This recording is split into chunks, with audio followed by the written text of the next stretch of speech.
And CBS News has confirmed President Trump is expected to issue an executive order aimed at dissolving the Department of Education. This comes as the administration is facing pushback over new tariffs. Natalie Brand has the latest from the White House. Oh, I'd like it to be closed immediately. Look, the Department of Education's a big con job. For weeks, President Trump has talked about shutting down the Department of Education. CBS News has confirmed the administration is expected to issue an executive order directing newly confirmed Education Secretary Linda McMahon to start the process of dissolving the department. Lawmakers grilled McMahon on the topic during her confirmation hearing. I am really all for the president's mission, which is to return education to the states. The department is downsized. Would the states and localities still receive the federal funding which they currently receive? Yes. McMahon also acknowledged only Congress has the power to close the department, and getting that through the Senate is unlikely. It will be a disaster for working class families all over this country. It will mean higher property taxes. The administration is also facing pushback over the new tariffs on Canada, Mexico, and China. While U.S. automakers received a reprieve for a month, other industries are hoping for additional exemptions. Nobody really wins in a trade war. It drags down the economies. Brian Keel of the group Farmers for Free Trade says the uncertainty alone can do harm. Farmers right now are in the process of planting or getting ready to plant their crops for the year. So they need to make planting decisions. And that's really hard to do when you don't know what your markets are going to look like. Keel also notes Canada supplies the vast majority of potash, a key ingredient in fertilizer farmers use. Natalie Brand, CBS News, the White House. In a TV interview today, Commerce Secretary Howard Lutnick said President Trump will likely broaden the exemption that was granted to the auto industry and suspend the 25% tariffs on Canada and Mexico for most products and services for a month. And an eastern Oklahoma state senator has filed a bill that would allow for harsher punishment for child sex abuse. Oklahoma State Senator Warren Hamilton represents LaFleur and Sequoia counties. He filed Bill 599 that would provide any person convicted of child sexual abuse crimes be subject to the death penalty or life without parole on the first conviction. He said it would correct an inconsistency in state statute that right now allows that punishment on the second offense. The impetus for running the bill is, why is there ever a second or subsequent offense for a crime of this nature? And as I talk to my colleagues in law enforcement and my friends and neighbors, all of them echoed the same thing. The bill was advanced by a Senate committee on Tuesday. Now it will go to the full Senate.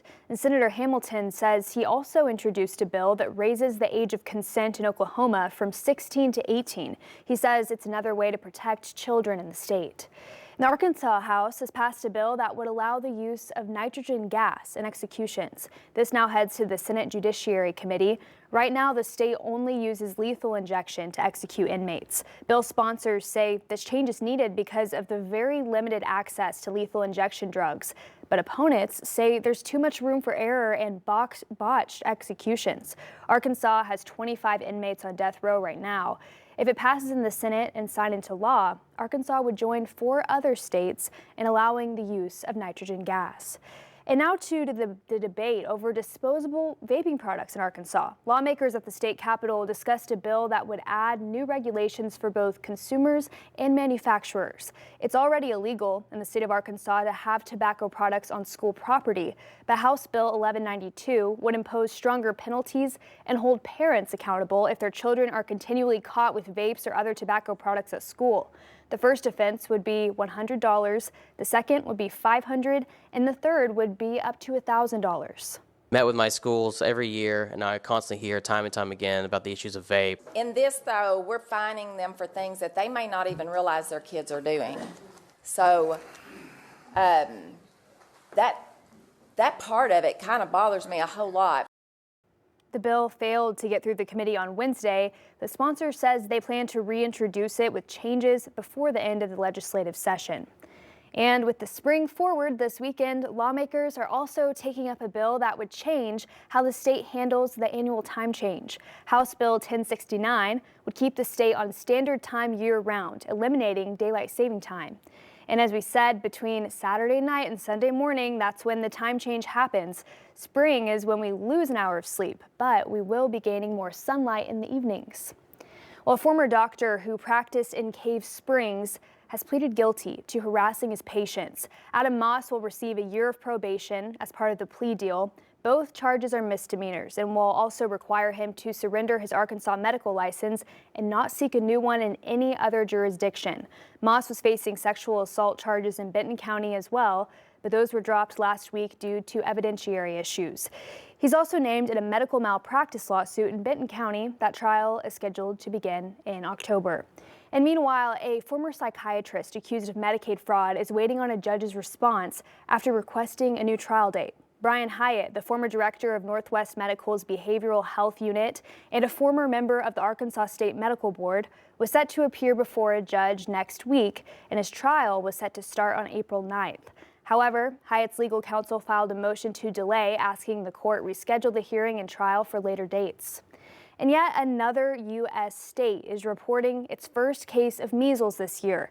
A high school student in Florida tested positive for the highly contagious virus. The case is in Miami-Dade County. The renewed focus on measles comes as Texas grapples with an outbreak that spread to nearly 160 people, 22 of them taken to the hospital, and one, an unvaccinated school-aged child, now dead due to measles-related complications. President Donald Trump's nominee to lead the National Institutes of Health faced sharp questioning about the outbreak. While he stated he does not believe vaccines and autism are linked, he appeared open to further research on the topic, suggesting it could be a way to address skepticism. I'm convinced that we have good data on MMR and autism, but if other people don't agree with me and then they don't vaccinate their children, if I'm confirmed as NIH director, the one lever I'll have is to give them good data. That's really the lever I'd have. But that good data already exists. You're a scientist and you accept that. School vaccination rates have dropped from 95% pre-pandemic to under 93% today. Arkansas Blue Cross and Blue Shield is reporting a loss of $226 million, citing a rise in healthcare costs. According to our partners at Arkansas Business, the health insurer issued a news release attributing the loss to a rising number of medical services for its members and higher costs for outpatient surgery and hospital services. In addition, Arkansas Blue Cross and Blue Shield has seen an increase in high-dollar claims and prescription drug costs for weight loss medications, cancer drugs, and other specialty medicines.